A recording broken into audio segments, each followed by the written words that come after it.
Ok, bonjour à tous et puis merci beaucoup du coup Séverine Falcovic d'avoir accepté cet entretien. Euh, du coup, je te propose de te présenter et puis de présenter ton parcours. Oui, ben merci beaucoup.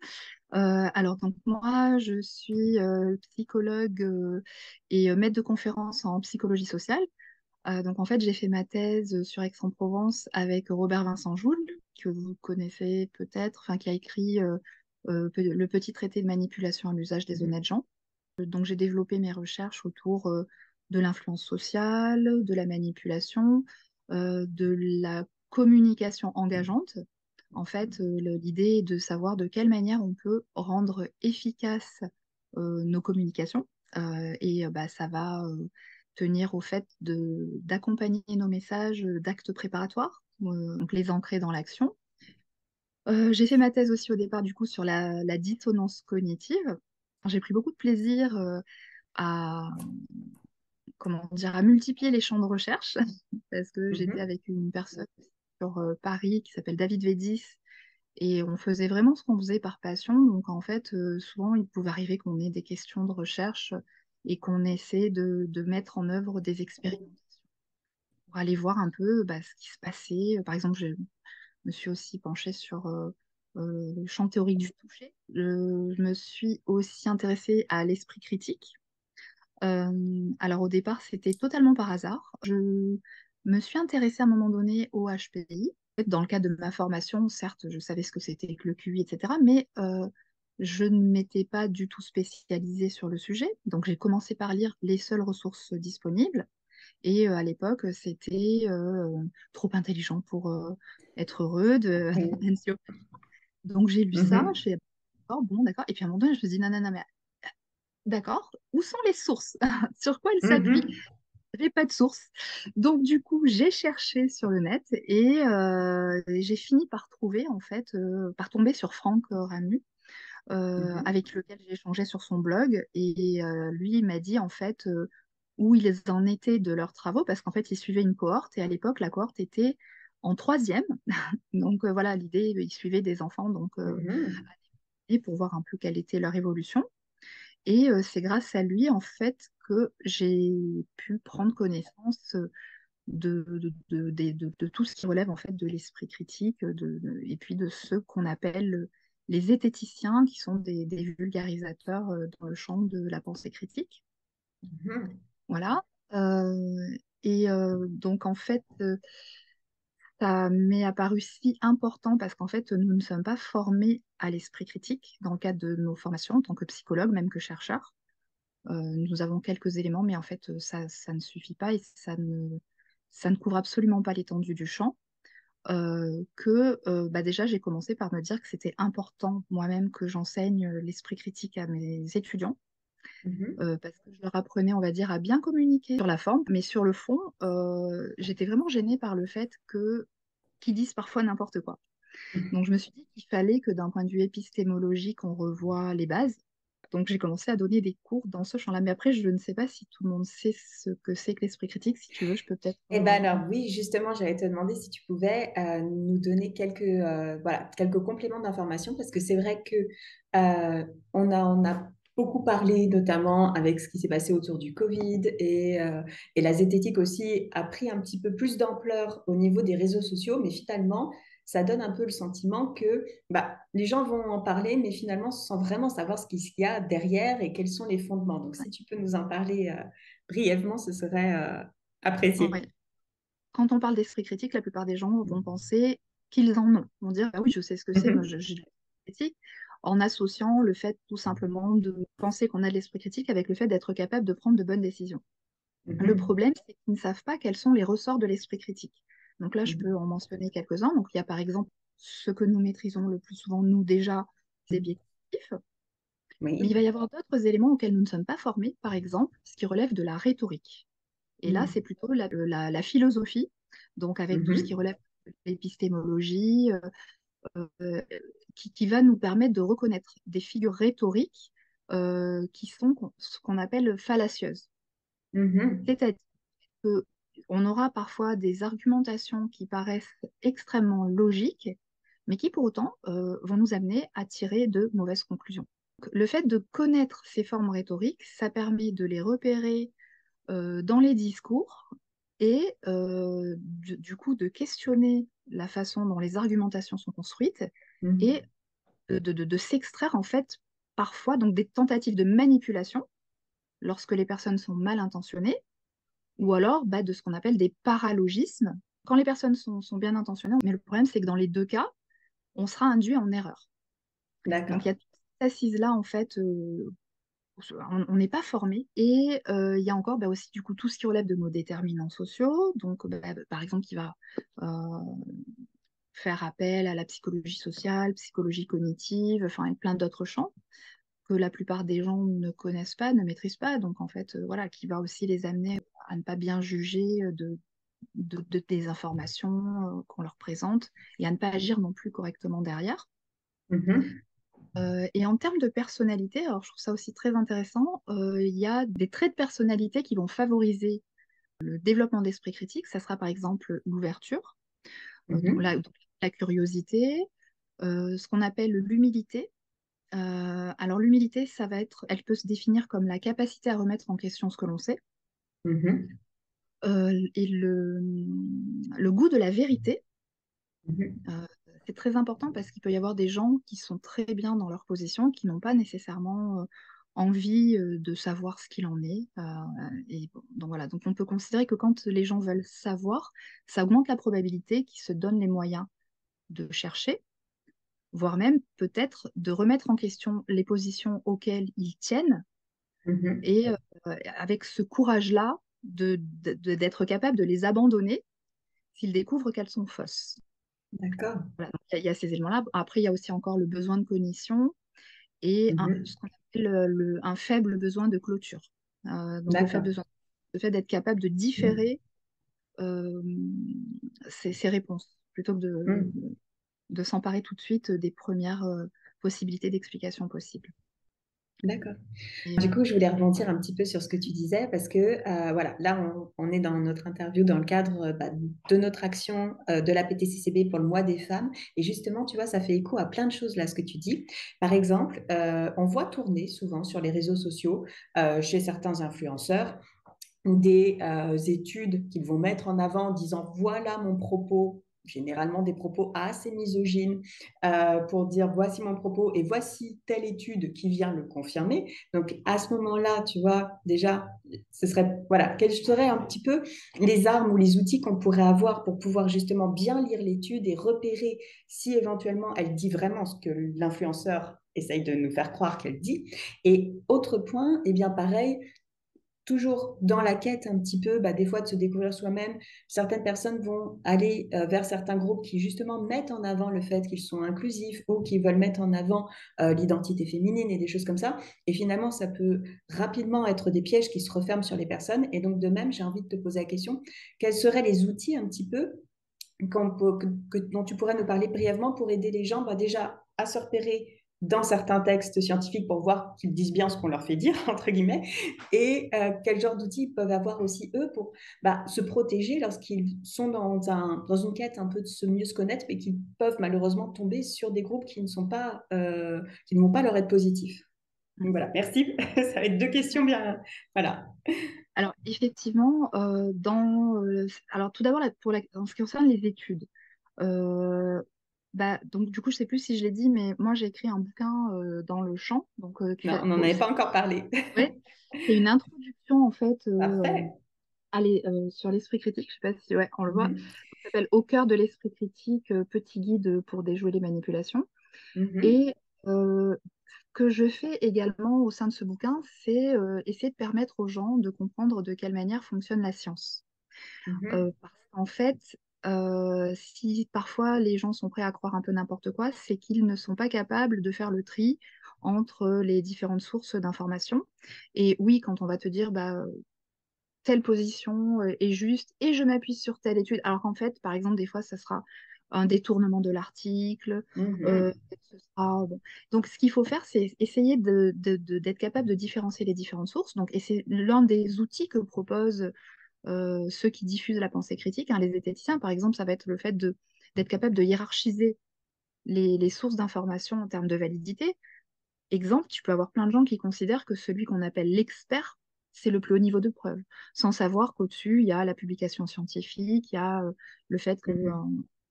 tout voilà, un panel d'experts puisse être d'accord ou pas. Et puis après, derrière, le consensus scientifique, voir qu'il y a des sources aussi qui peuvent être de qualité très différente, des journaux de qualité différente.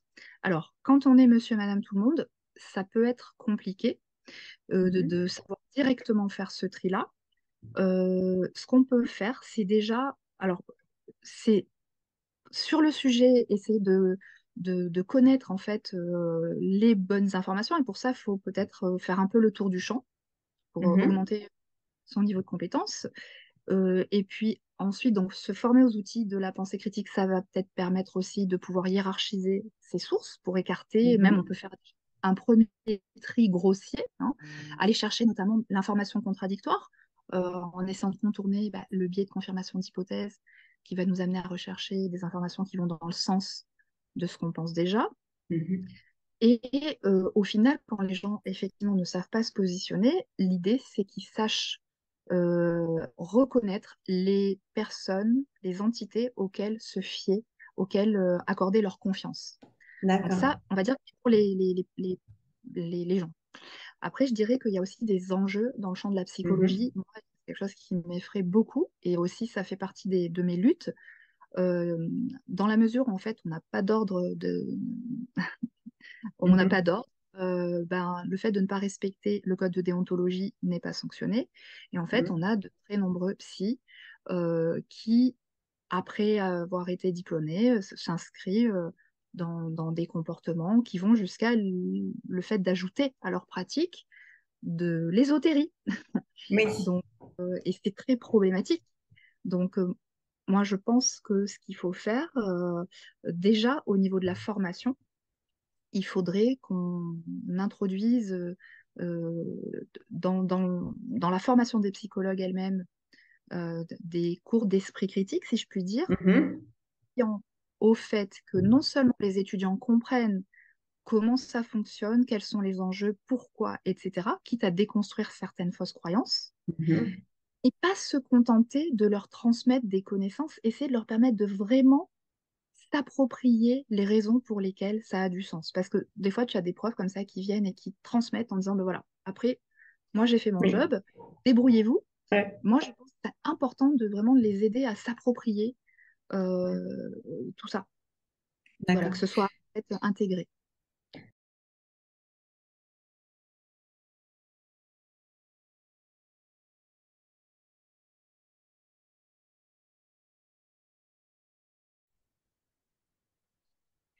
Bien, eh bien, écoute, j'ai une question que j'aimerais te poser, puisqu'on est dans le cadre du mois des femmes.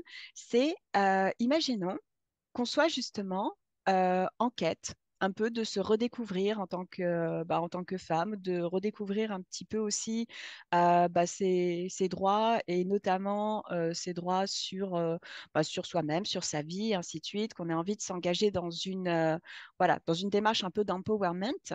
Et puis, qu'on commence à regarder un petit peu sur le net, autour de soi, quels sont les groupes qui existent et que on tombe sur certains groupes qui, justement, mettent en avant cette dimension d'empuissancement, notamment de retour un petit peu sur la nature et notamment la nature et la puissance féminine et tout ça. Et puis qu'on commence à rentrer dans ces groupes-là et puis progressivement de se sentir un petit peu happé. Euh, alors, est-ce qu'il y aurait un petit peu des signaux d'alarme ou des points auxquels il faudrait être attentif ou attentive plutôt pour éviter en fait de rentrer dans des groupes qui, sous couvert de bienveillance ou de discours un peu d'empuissancement féministe, sont en fait des dérives sectaires? Voilà, alors c'était une longue question. Donc voilà, mais toi qui as beaucoup travaillé justement sur ça, est-ce que tu aurais Mm. des conseils un petit peu à donner pour dire, ah, attention, certains groupes sous couvert d'un discours qui peut vous parler sont peut-être finalement des groupes dangereux, quoi. Ouais. Alors, déjà, effectivement, je dirais que les femmes sont extrêmement ciblées par les dérives. alors Mhm. que ce soit d'ailleurs des dérives sectaires ou thérapeutiques. Mhm. Pourquoi? Peut-être parce qu'elles vont beaucoup s'intéresser à tout ce qui relèverait de la connaissance de soi. Donc, il y a plein de portes d'entrée possibles. Il y a le coaching, il y a le développement personnel, il y a, oui, et cette question aussi du féminisme. Donc, euh, d'où vient à la base le problème? Je dirais que il y a un besoin qui est réel, qui est celui de cette connaissance de soi. Si ça n'était pas devenu un gros mot, parce qu'en général, on nous y propose n'importe quoi, la question du développement personnel, qui au départ est une très bonne idée. Et là où ça va poser problème, c'est que les femmes, les gens même, mais bon, les femmes, là pour le coup, ne savent pas où trouver des ressources qui seraient valides. Et donc, en fait, elles vont de proche en proche découvrir ce qu'on peut leur proposer ici ou là. Et ouais, par exemple, des fois dans des mouvements qui se veulent féministes, voilà, le fait de retrouver le pouvoir de la femme, enfin, il va y avoir clairement, d'un point de vue idéologique, des dérives. Hein, ça va aller jusqu'au fait d'avoir en tête s'insérer des choses dans des endroits très intimes, Alors, voilà. nommons-le, voilà, au cas où ça participe justement à, voilà, à la prévention, je dirais. Effectivement, il y a certaines personnes qui vont promouvoir des remèdes, entre guillemets, de grand-mère, parce qu'honnêtement, je connais ma grand-mère, elle n'aurait jamais fait ça. Euh, et pourtant, elle est issue de la ruralité, hein, voilà. Mais par exemple, de enfoncer du persil dans le vagin, dans une visée contraceptive, voire abortive. Voilà, ne faites pas ça, s'il vous plaît. Il y a de sérieux risques infectieux quand même. Donc voilà, je te Ouais. laisse la parole. Même faire aussi des espèces de bains, de vapeur au niveau vaginal. Enfin, et Ouais. voilà, et ça peut vraiment être délétère parce que ça va impacter la flore et la faune Mhm. vaginale et causer des troubles. Enfin, ça n'est qu'un exemple, mais bon, voilà, il y a Ouais. plein d'autres exemples, même dans l'idée aussi de la femme sorcière. Mhm. Donc, on va basculer aussi dans l'ésotérisme. Donc, moi, je dirais que ce dont auraient besoin les gens pour ne pas tomber dans ces dérives, c'est d'être capable de savoir ce qui existe à côté et qui pourrait Mhm. satisfaire en fait leur curiosité, leur questionnement et leur besoin de spiritualité. Hein. Euh, alors, pour le coup, moi, ce que j'ai envie de dire, c'est que dans le champ de la psychologie scientifique, on a quand même pas mal de réponses quant à la façon dont on peut arriver à concevoir la façon dont on fonctionne en psychologie sociale, en psychologie cognitive, enfin voilà, plein d'autres disciplines, en fait, de sous-disciplines de la psychologie. Mhm. Donc là encore, pareil, est-ce qu'on se situe du côté des gens ou du côté des psychologues? Je dirais que du côté des gens, là, si quelqu'un nous écoute, par exemple, l'idée, ça serait de vérifier toujours quelles sont les compétences, les diplômes des personnes que l'on a face à soi et que il peut exister un développement personnel valide, mais donc il faut faire attention au fait que ceux qui nous proposent des idées, ça ne soit pas tiré d'un chapeau. Hein. Mhm. Donc là encore, j'invite les gens en fait à se pencher sur la question de l'esprit critique, à aller questionner les fondements, ce qu'on me dit, pourquoi on me le dit, sur quoi ça repose, est-ce que c'est valide? Bon, et après, là encore, même au sein même de la psychologie, il peut y avoir des propositions qui sont totalement farfelues. Mhm. Par exemple, je sais pas, je peux en citer quelques-unes, mais la psychogénéalogie, le, enfin, bon, est-ce que je peux parler de la psychanalyse aussi? Voilà, il y a des choses en fait qui vont poser Ouais. souci. Ouais. Alors, d'ailleurs, quand je parle de psychanalyse, je ne vais pas dire que tous les psychologues d'orientation psychanalytique font du mauvais travail parce qu'il y a la question du lien. Et puis d'ailleurs, les gens parfois n'utilisent pas qu'une seule méthode. Donc, je vais dissocier le thérapeute des outils qu'il utilise. Et là, pour le coup, voilà, la psychanalyse, je pense qu'il y a de nombreux débats là-dessus. Et moi, donc, je fais partie des personnes qui, enfin, qui questionnent en fait les fondements de la psychanalyse et qui ne peuvent pas cautionner son usage. D'ailleurs, j'ai envie peut-être de faire un petit crochet pour parler bienveillance. Mhm. Euh, se représente parfois ceux qui sont dans le champ de l'esprit critique, de la zététique, comme des gens violents. Mm. Je ne sais pas trop ce qu'il en est toujours sur les réseaux, même d'un point de vue extérieur, quand les psychologues voient ça et qu'on va venir voir, par exemple, attaquer la psychanalyse ou autre. Mais en fait, non. Non, pourquoi? Parce que les personnes qui vont être violentes et qui vont peut-être faire la promotion de l'esprit critique, voilà, ce sont des personnes. Mais ça ne veut pas dire que la démarche, la posture qui consiste à questionner les fondements, l'esprit critique, ça leur appartienne déjà. Mm. L'esprit critique n'appartient à personne. Je pense que nous avons tous intérêt à nous questionner sur les fondements. Et puis, il y a des raisons aussi à cette violence. Je dirais que c'est souvent aussi parce que les personnes qui pratiquent l'esprit critique, la zététique, ne maîtrisent pas en fait les outils de la communication, Mm. comme nous, psychologues, pourrions le faire. Et moi, en fait, ce que j'essaye de faire entendre, c'est qu'il y a deux formes de bienveillance. Et ça me semble central.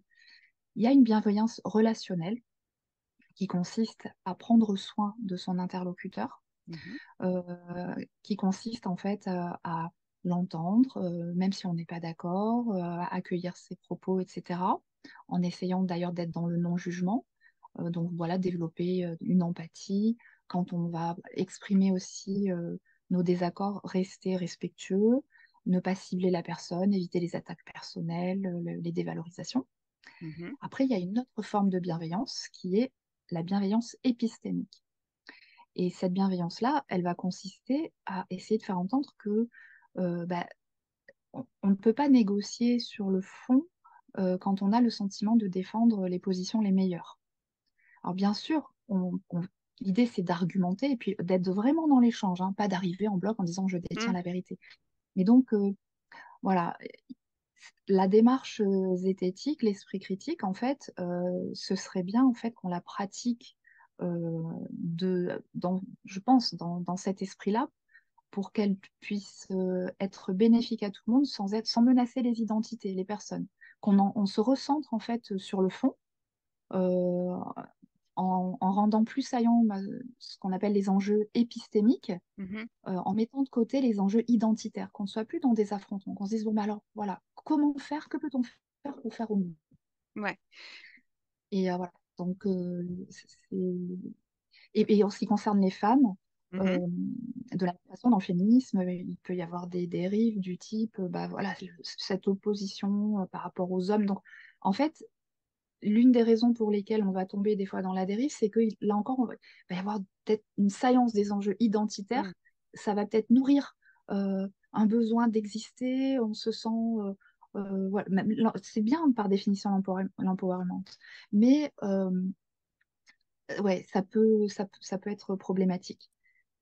Donc, savoir comment nous fonctionnons, questionner les fondements, voir comment les connaissances que nous avons, en essayant Mm. d'avoir un maximum de connaissances, comment elles s'articulent pour être capable de faire le tri, ça peut nous permettre peut-être d'être capable de repérer les pièges.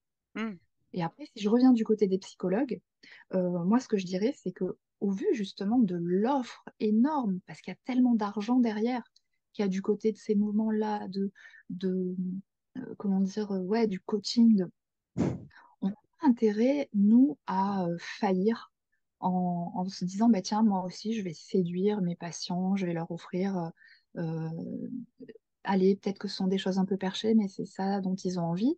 Parce que en quoi on va se dissocier de, de, de tous ces gens qui proposent, ces pseudo-thérapeutes qui proposent un peu n'importe quoi. Mm. Donc je pense que ce qui fait aussi que les gens viendront voir des psychologues au lieu d'aller voir ailleurs, c'est parce qu'ils auront le sentiment qu'on leur propose des choses qui sont efficaces et pas qu'ils vont voir un psy une fois, ça leur aura rien apporté, et puis ils vont dire non, non, moi, les psys, hein, en n'ayant pas de visuel sur le Ouais. fait qu'il y ait des psys en fait, d'orientation très différentes, les psys pour moi, c'est pas ça. Mm. Surtout que ce qu'on m'en a dit, c'est que du côté de tous les thérapeutes, etc., le discours qui est tenu est le suivant. En fait, ils savent très bien que ce qu'ils font n'est pas efficace, puisque d'ailleurs on s'engage souvent dans des thérapies très longues et Mm. ça n'apporte rien. Tandis que nous, très rapidement, on est capable de leur apporter quelque chose. Donc les psys sont jaloux C'est pour ça qu'ils nous attaquent. Ne les écoutez pas. Tous ceux qui Mhm. sont du côté de la science, ne les écoutez pas. C'est nous qui savons comment faire pour vous satisfaire et vous allez le ressentir. Ouais.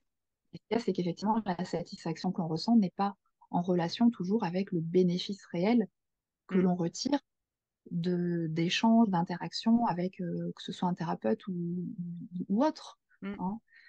On peut avoir des personnes qui sont en psychanalyse et qui en retirent de la satisfaction parce qu'ils ont l'impression d'avoir donné du sens à ce qu'ils ont Mhm. vécu, mais ça ne veut pas dire que le sens qui aura été apporté est le bon. Mm. Donc, et peut-être d'ailleurs que dans un premier temps, ça sera très bien, hein, mais que pour autant, à plus long terme, peut-être que ça aura massacré des relations familiales ou d'autres types de relations parce que la grille de lecture n'est pas la bonne. Et donc, ça- ça- voilà. Donc, nous, de notre côté, je pense qu'on a vraiment intérêt à faire aussi très attention à la façon dont on pratique la psychologie, Mhm. à ne pas, comment dire, survaloriser ce qui relève de notre subjectivité.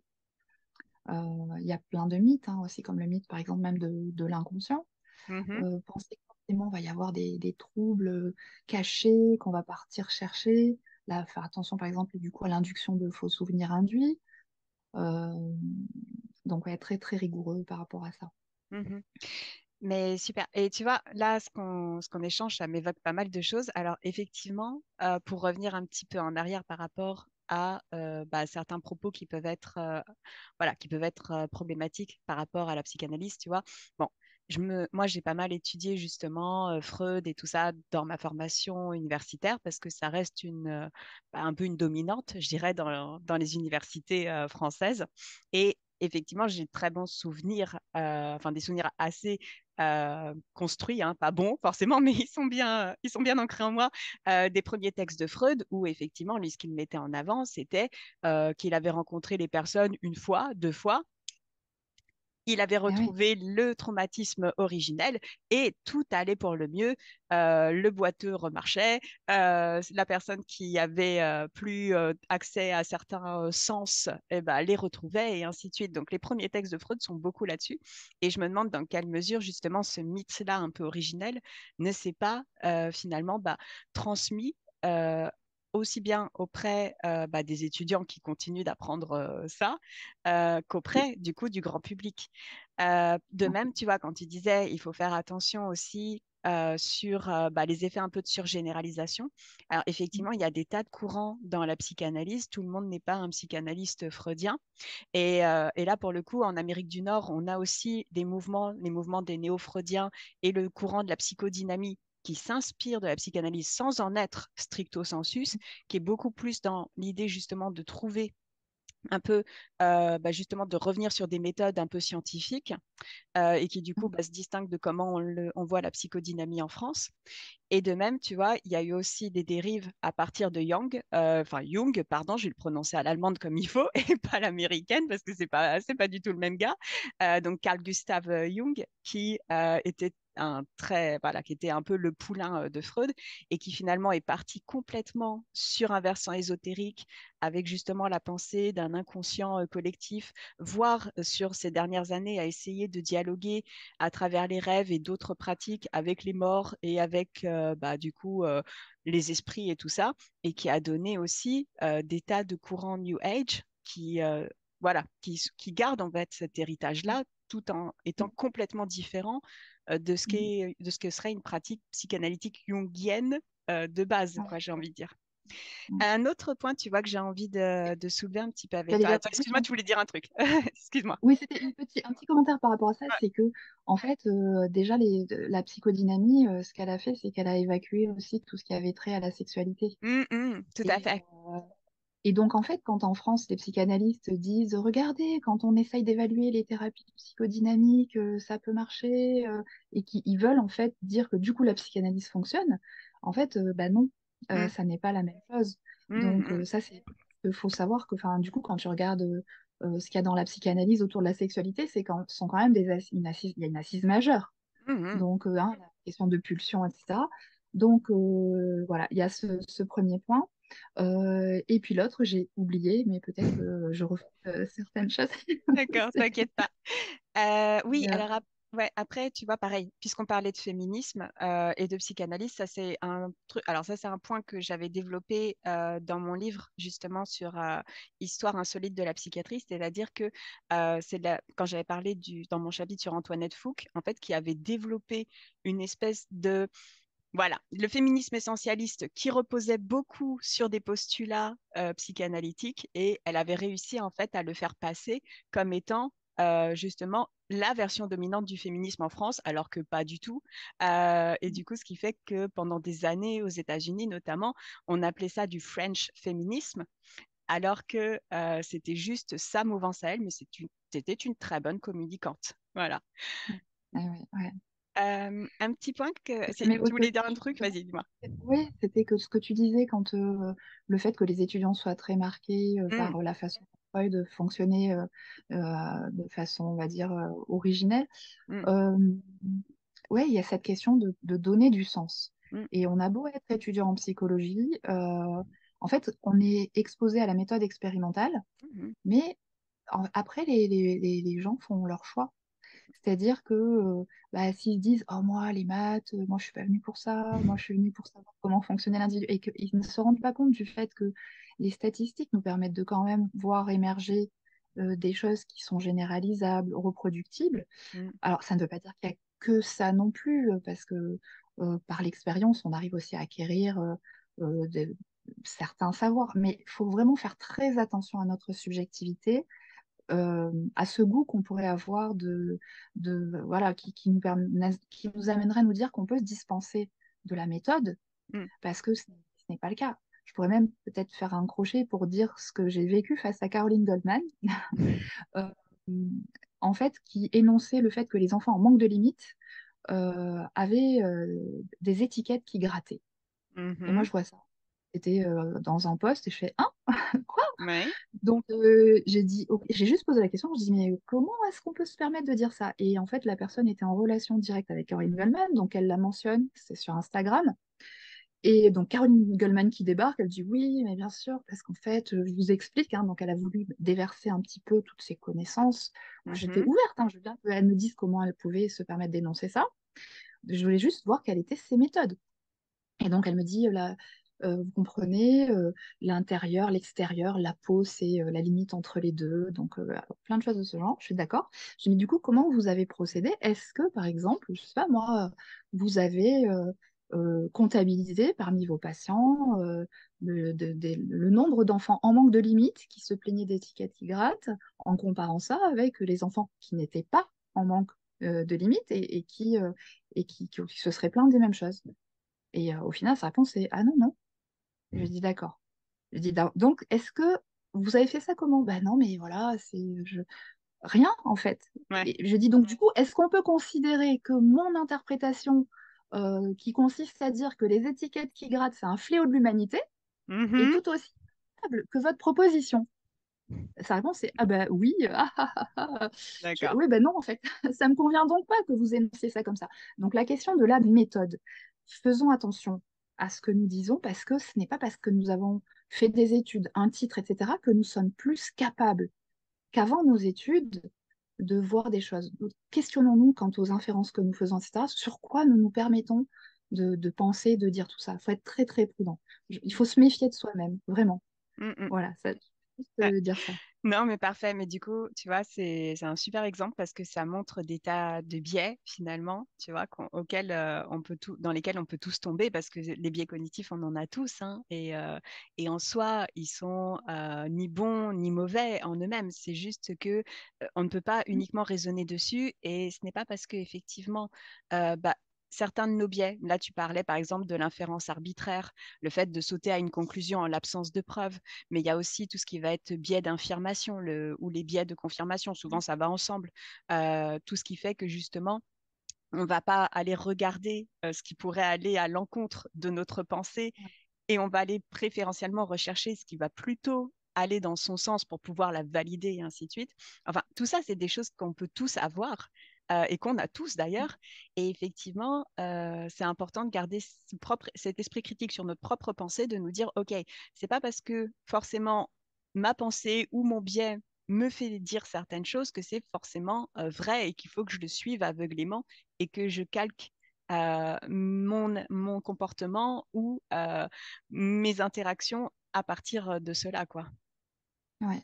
Et la méthode, en fait, elle nous permet d'essayer au maximum de nous départir de notre Mm. subjectivité. Ouais. Même si c'est pas, ça n'est pas, elle ne répond pas toujours à toutes les questions, c'est quand même l'un des meilleurs outils qu'on a pour essayer de s'en détacher. Mm, mm. Et dis-moi, il y a un point sur lequel je voulais revenir un petit peu. Tu vois, quand nous parlions enfin, au départ de justement le fait que parfois, malheureusement, les femmes vont être des clients un peu privilégiés pour certains thérapeutes et ainsi de suite. Mm. Alors effectivement, moi j'ai envie de dire qu'il y a aussi un côté un petit peu sociétal dans le sens où, bon, moi j'ai beaucoup vécu, travaillé en Bourgogne et notamment sur la diagonale du vide où effectivement, les gens allaient préférentiellement consulter un rebouteux ou un magnéticien avant d'aller voir un médecin, mais tout simplement parce que le premier toubib était des fois à 45 minutes de route, quoi. Tandis que vous Ouais, aviez le rebouteux ou le coupeur de feu ou le magnétiseur, and so on, qui était peut-être à 3 maisons de chez vous, quoi. Donc je pense qu'il y a peut-être aussi un peu ce vécu-là qui peut faire aussi, et puis après, c'est vrai qu'on parle beaucoup, et c'est bien, des différentes violences que peuvent subir parfois les femmes, les personnes en situation de handicap, les personnes racisées, tout ça dans le milieu, milieu médical, ce qui fait que parfois aussi ça peut créer cette défiance et effectivement peut-être aussi que certains thérapeutes l'ont flairé et vont aller mm, préférentiellement vers ce public-là parce qu'ils savent que c'est un public qui est en souffrance et qui se retrouve ouais, pas forcément, euh, bah, qui se retrouve pas forcément à être bien pris en charge parfois ou qui peut avoir eu des mauvaises expériences ou ouais, qui peuvent être plus sensibles justement à certains discours par rapport à ce qu'ils ont pu vivre auparavant. Et ouais, du coup, tu vois, la question que je me posais, c'est est-ce que toi qui as assez justement dans tout ce qui est esprit critique, mais aussi, je crois, lutte contre les dérives, est-ce qu'il y ouais. a justement des organisations qui existent et vers lesquelles on pourrait éventuellement se tourner ou référer un proche qui serait victime de ce type de dérive? Ouais. Alors, oui. Alors, tout Mm, d'abord, peut-être dire qu'en ce qui concerne effectivement la dénonciation du système de santé, moi, mm, j'ai en tête notamment un excellent article de Richard Monvoisin mhm, qui va faire un listing, enfin, qui va énoncer effectivement tous les problèmes que le système de santé peut réunir. Et sa conclusion, et qui est aussi la mienne, c'est que pour autant, ce n'est pas parce que ce système est imparfait que mm, l'on doit s'en détourner, et que l'alternative, ça correspond en fait aux médecines non conventionnelles, mm, hein, ou mm. alors aux thérapies, des fois qu'on appelle voilà, alternatives. Ouais. Ça, c'est le premier point. Pour répondre du coup enfin, à ta question, euh, alors, donc, quand des personnes tombent dans des dérives, ou alors quand on veut se renseigner davantage sur ce qui relève des dérives thérapeutiques ou sectaires, on peut faire appel à la Mivilude. Mhm, Donc, ce sont des signalements qui peuvent nous permettre euh, bah, déjà d'alerter sur ce qui se passe, hein, pour qu'on puisse recenser le nombre de cas, les disciplines dans lesquelles il y a des problèmes. Et puis, il peut y avoir des interventions auprès des praticiens eux-mêmes, alors peut-être plus via après derrière les ARS, ce genre de mhm, choses. Quand on est victime, il y a des associations effectivement, alors je peux en citer deux par exemple, hein, telles que le GEMPI ou l'UNEDFI, mais je vois également une limite à ces associations qui est la suivante. Si moi je vous demande à vous, psychologues, hein, je nous demande, mhm, euh, pour expliquer le phénomène sectaire, quelles sont les ressources que nous avons théoriques? mhm, Et quand on regarde, si vous regardez la littérature, mais en fait, la plupart des psys qui se sont penchés sur ces questions sont d'obédience psychanalytique. mhm. On va parler de gourou, de narcissisme, etc. Donc il y a une survalorisation.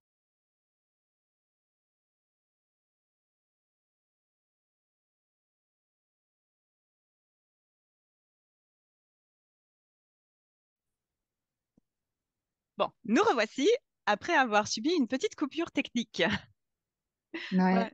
comme par hasard, au moment où Évidemment. on parle de choses un peu problématiques. Donc, ouais, on peut se demander en fait dans quelle mesure c'est le hasard ou la technologie. Ou une éminence grise qui gouverne la technologie et le hasard. Ouais, c'est l'esprit de Freud en fait. Et Il peut-être, s'est peut-être qu'on l'a un manifesté. peu offensé là. Ouais, Voilà, donc papy, excuse-nous ou ouais, pas. Bon, ouais, alors revenons justement à ce que tu disais. Tu disais que ouais. malheureusement, en fait, Mhm. finalement, on n'avait pas beaucoup, si j'ai bien suivi, euh, finalement de textes ou de données de la littérature auxquelles se référer qui soient Ouais. vraiment dans des protocoles scientifiques elles-mêmes, quoi. Bah, c'est-à-dire qu'en fait, ouais, les associations de victimes s'appuient sur des textes le plus souvent qui sont d'origine psychanalytique, et ce n'est pas Mhm. de leur faute, parce que en fait, si c'est la seule littérature disponible, Oui, est-ce qu'elles ont d'autres choix? ouais. Et du coup, il y a des problèmes aussi même qui peuvent se poser en termes de prévention pour les gens Mhm. et en termes de prise en charge pour les victimes. Je donne un exemple, hein. Bah, si tu Ouais. te dis que toi, tu ne vas être pris dans une dérive que parce que bah, tu es susceptible de te laisser séduire par un gourou, tu regardes Mhm. autour de toi et tu dis bah non, moi, le naturopathe que je vais voir, c'est pas un gourou. Et puis d'ailleurs, moi, je suis pas une personne faible, Mhm. suggestible, donc tu ne vas pas te méfier en fait de la façon dont tu risques de glisser dans la dérive. Alors qu'en fait, Mhm. quand on regarde même, ne serait-ce même que de la psychologie sociale, de ce qui relève de la manipulation comportementale et de Mhm. la façon dont on va rationaliser a posteriori nos comportements, hein, bah, en fait, on va poser des actes très peu coûteux, allant dans une direction particulière, et puis derrière, de proche en proche, on va s'avancer dans la dérive. On va peut-être Mhm. voir un naturopathe juste une fois comme ça, parce que ça ne coûte rien, parce qu'on a la tante Gilberte qui insiste depuis 30 ans pour qu'on le fasse, donc on se dit, bon, allez, elle va me lâcher ma tante, j'y vais. Et Mhm. puis en fait, voilà, tu as mis les pieds là-bas, peut-être même que ça t'a été offert comme consultation, mais j'ai dans une direction donnée. Et puis après, ben, peut-être que de proche en proche, on va t'amener à changer de position idéologique. Mhm. Voilà. Donc moi, je dirais que vraiment dommage. Là, il y a le fait que les gens se représentent les choses comme ça, et le fait que d'autres disciplines, peut-être de la psychologie, qui apporteraient beaucoup aux victimes, n'aient pas investi le champ. Et je pense d'ailleurs que ce serait peut-être bien que les psychologues TCC, je pense qu'ils peuvent être très compétents dans la prise en charge des victimes, Mhm. euh, s'intéressent en fait à ces profils-là, peut-être par le biais d'une mise en relation avec la Miviludes, voilà, peut-être mettre en relation les associations TCC et la Miviludes, pour voir comment faire peut-être pour proposer des accompagnements qui bah, seraient euh, qualitatif et permettrait vraiment aux victimes de se sortir de tout ça. Parce que moi, quelque part, ça me pose un peu souci de penser qu'une personne sort d'une dérive et que, bon, euh, voilà, on va l'orienter vers quoi? Vers la psychanalyse. Mhm. Donc, est-ce que c'est vraiment une bonne façon de le faire? Je sais pas. Voilà. Donc, peut-être que c'est aussi au TCC de réfléchir à ces questions et de voir dans quelle mesure il n'y a pas quelque chose à faire pour apporter les compétences dont elles disposent. Mhm. Mais pour le coup, tu vois, je pense effectivement que les TCC ont tout à fait leur place dans ce genre de problématique, justement, puisque bah, un des objectifs des TCC, justement, c'est de permettre à la personne de devenir indépendante ou de retrouver son indépendance par rapport, Mhm. donc de base, c'est par rapport à ses troubles, mais là, en l'occurrence, ce serait par rapport justement bah, au fait d'être tombé dans une dérive et probablement aussi d'avoir, alors soit eu en amont, soit d'avoir développé à la suite de ça, probablement un trouble anxieux, peut-être un trouble plus traumatique, peut-être aussi un trouble de l'humeur comme une dépression, par exemple, parce qu'il y a aussi beaucoup de dérives qui vont appuyer sur le fait que les gens ont peut-être une faible estime d'elles-mêmes et elles vont encore plus appuyer justement sur ça pour qu'elles se sentent encore plus mal pour pouvoir garder l'emprise dessus. Donc là, pour le coup, bah, vu qu'un des objectifs des TCC, c'est de retrouver son indépendance, bah, c'est tout à fait cohérent justement avec la démarche de la personne de pouvoir justement bah, se retrouver elle-même, retrouver son indépendance vis-à-vis peut-être du groupe ou vis-à-vis de ce qu'on lui a fait croire. Et après, comme tu disais, c'est vrai qu'en TCC, on travaille aussi beaucoup sur l'identification des biais, sur le fait de pouvoir aussi prendre de la distance avec ces croyances, enfin, principalement les croyances qui sont dysfonctionnelles, mais aussi à pouvoir défusionner avec certaines pensées qu'on peut avoir et auxquelles on va avoir tendance justement à vouloir suivre et à vouloir adhérer à tout prix. Donc c'est vrai que là, pour le coup, c'est tout à fait des outils qu'on peut transmettre à Ah la oui, personne dans le ouais, but justement qu'elle regagne en ah oui. indépendance. Mais moi, Après, je n'ai ouais, aucun doute sur ouais, le fait que enfin, les compétences mm, qu'on peut produire dans le cadre des TCC soient mm, parfaitement adaptées aux besoins des victimes de dérives sectaires ou thérapeutiques. mhm, Donc voilà. mm, Après, il faut juste peut-être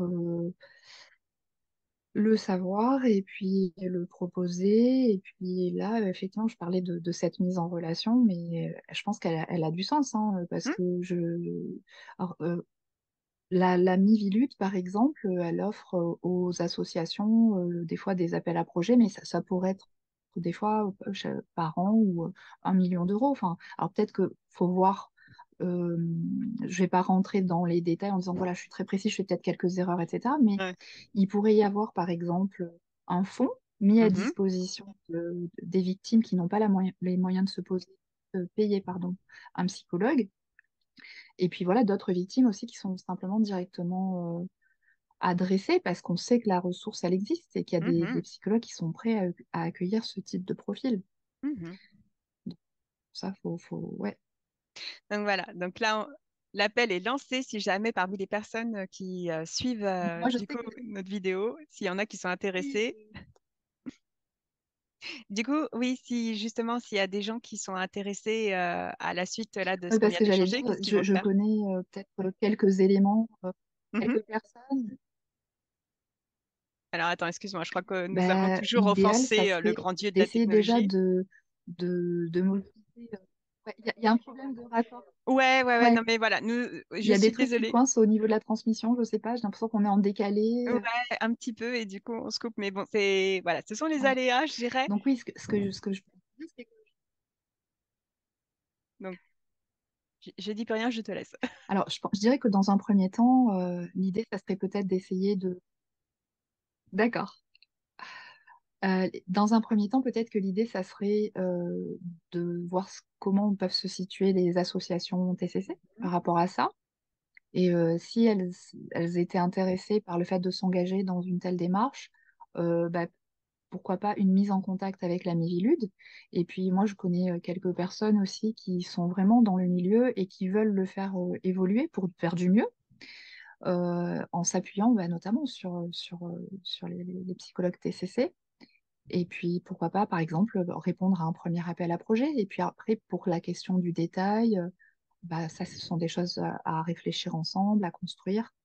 Voilà. Et moi, ma participation dans tout ça, c'est juste en fait une mise en relation. Moi, je peux aider aussi un peu à la réflexion s'il y a besoin. Après, du point de vue de mes connaissances dans le champ, bah, bien sûr de la psychologie, mais de l'esprit critique. Mm, Mais après, voilà, ça serait vraiment, je dirais, ce qui relève de la co-construction, c'est-à-dire où chacun va apporter son regard, ses compétences et ses moyens. mhm, Voilà, parce que le problème aussi, c'est que les associations actuelles, elles sont le plus souvent bénévoles. Alors certes, elles reçoivent des fonds, mais elles vont organiser, par exemple, des colloques, des réunions. Bon. Mais donc là, c'est peut-être qu'une partie des fonds qu'attribue la Miviludes pourrait être allouée à la prise en charge directe des victimes par des professionnels compétents. mm. Parce que ça, Ouais, il n'y a pas. ouais. Enfin voilà, si, mais il y a la psychanalyse Voilà, disons qu'on a le plus souvent. effectivement un rôle à jouer, surtout que comme je disais tantôt, pour le coup, ça peut tout à fait s'inscrire justement dans les objectifs défendus par les TCC, justement. Et je parlais là tantôt bah, Mm. d'outils finalement autour des Ouais. biais qui sont plutôt des outils un peu de deuxième vague. Mais je pense aussi qu'on aurait un truc également, enfin qu'on pourrait aussi jouer un rôle d'accompagnement auprès des personnes victimes, notamment pour ce qui est, par exemple, de faire un travail plus en profondeur, notamment via la thérapie des schémas. Alors, de cette fois, je vais le dire correctement, Young, qui est Jeffrey Young. Voilà, je reprécise, c'est pas le même. Et puis aussi, par rapport à, ce sont souvent des personnes qui ont aussi vécu des blessures au niveau relationnel et qui peuvent aussi ressentir une très grande culpabilité après avoir été dans des groupes qui ont été finalement des dérives sectaires. Et là, pour le coup, tout ce qui est thérapie fondée sur la compassion aussi, je pense que ça peut tout à fait aider la personne aussi dans son process de reconstruction et puis aussi pour se retrouver un petit peu elle-même. Étant donné que son identité aura probablement été mise à mal par justement le groupe sectaire. Donc voilà, donc c'était pour dire effectivement, on Alors, a peut-être ce qu'il faut. rebondir quand tu parles. Vas-y, dis-moi. Il y a toujours le décalage, j'ai Oui. l'impression. Donc, pour la question tu parlais de blessures, tu parlais de la question des blessures relationnelles. Alors, il faut savoir aussi que les personnes qui s'engagent dans les dérives sectaires, contrairement à ce Mhm. qu'on pourrait penser, à l'origine ne sont pas nécessairement des personnes faibles. Mhm. Il peut s'agir d'un peu n'importe qui, mais qui, à un moment donné de sa vie, hein, d'une personne qui va être en questionnement ou va avoir un besoin particulier ou alors va faire une mauvaise rencontre. Mhm. Là où oui, effectivement, il peut y avoir des blessures, c'est que les gens, en général, quand ils vont intégrer ces mouvements ou alors quand ils vont simplement tomber dans ces fausses croyances, ils vont se mettre à appartenir à une communauté. Il va y avoir des amis, il va y avoir des valeurs en commun, il va y avoir... Et les abandonner, ouais, ça peut faire mal parce que peut-être qu'effectivement, on va se retrouver coupé Mhm. de ces relations, de ses anciens amis, parce que en fait, même si on voulait préserver le lien, ça reste compliqué en fait de rester au contact de personnes qui vont enfin, qu'on va dire, ne partagent plus les mêmes idées que soi. Mhm. Hein, si on quitte une idéologie, voilà. Donc, du coup, cet accompagnement-là aussi, il a du sens parce que c'est très douloureux pour les personnes qui s'en vont comme ça, qui prennent conscience de la dérive. Ouais. Elles peuvent se retrouver très seules. Et d'ailleurs, c'est là qu'il faut être très précautionneux parce que elles pourraient avoir tendance à chercher une alternative équivalente et à tomber Mhm. de nouveau dans quelque chose de fort et qu'on vienne les guider. Alors qu'en fait, au contraire, là, l'idée, ça serait plutôt de dire, bon, alors attention, parce que les mêmes processus qui ont peut-être amené à tomber dans la dérive d'un côté, il faudrait pas voilà, qu'on retombe dans autre chose. Il peut y avoir aussi Mhm. même des fois des gens qui vont basculer alors qu'ils ne l'étaient pas avant dans une religion. Enfin, on a le droit de croire. Mais l'idée, c'est que lors de cette sortie, on arrive à faire en sorte que la personne elle devienne peut-être plus autonome Mhm. pour pas être de nouveau la proie d'autre chose. Et donc, oui, Ouais. effectivement, mais il y a des enjeux qui se jouent au niveau relationnel. Mhm. Mais du coup, merci Donc, ouais. pour ces précisions qui sont tout à fait bienvenues, effectivement.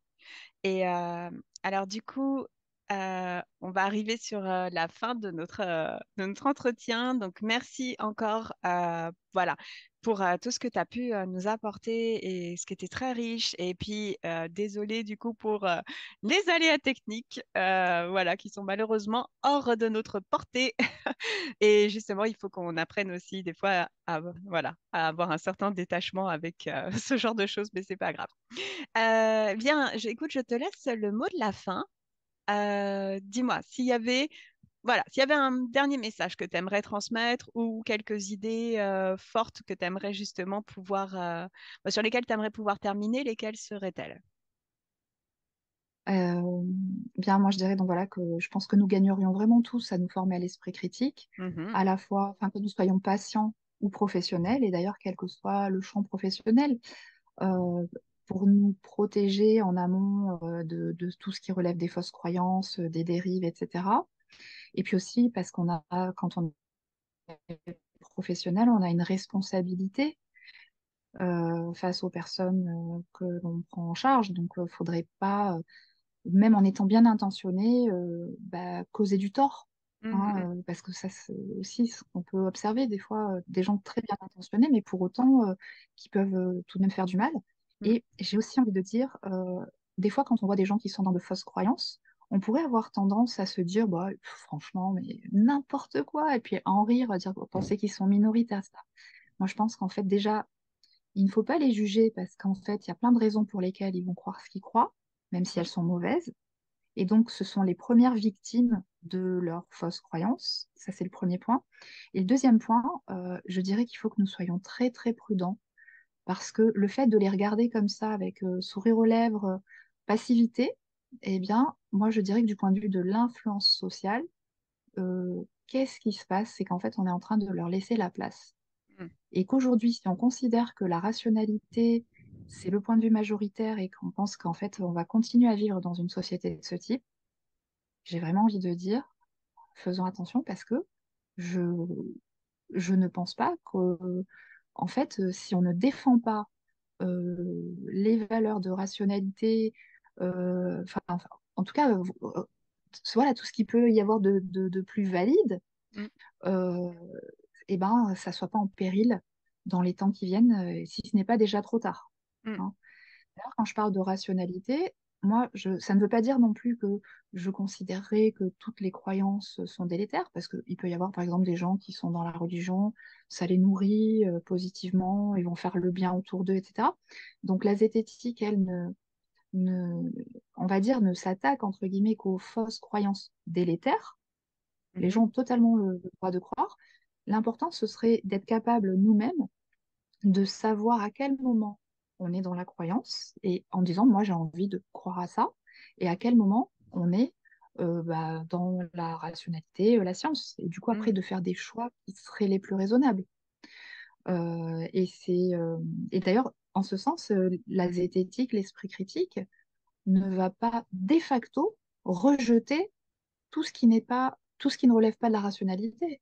Parce Mm. que le cœur de la zététique, enfin, dans le champ d'esprit critique, c'est la méthode. Donc, le jour où il y a une personne qui va débarquer en disant, moi, je peux prouver que tel truc ésotérique fonctionne, on va regarder, et si ça, c'est vraiment le cas, on va faire, ah ouais, Mm. voilà. Donc, pour dire que l'objectif de tout ça, c'est de faire au mieux Mm. avec les différents éléments. Et ça serait bien qu'on puisse se servir justement de tout ça pour construire ensemble, hein, parce que plutôt qu'il y ait les uns d'un côté et les autres, de construire au mieux tous ensemble avec les outils qu'on a et justement profiter de ces outils sans se laisser submerger par actuellement les flots de la pensée magique ou enfin, ouais, Mm. dérives thérapeutiques, etc. C'est Ok. peut-être, si t'attendais une phrase, peut-être une phrase un Non, peu mais longue. non, mais c'est parfait. Je te remercie. Bien. Et ben, merci beaucoup d'avoir participé. On mettra dans la bio tous les liens, que ce soit vers ton livre, vers aussi les autres ressources que tu as pu citer. Et puis, merci aussi à ceux qui ont suivi cette vidéo. Et puis, encore une fois, désolée pour les petites coupures techniques. Voilà. Eh bien, merci Merci beaucoup. beaucoup. Et puis, je te souhaite une bonne fin de Merci journée. à toi. Au revoir. Ouais, pareil. Merci beaucoup.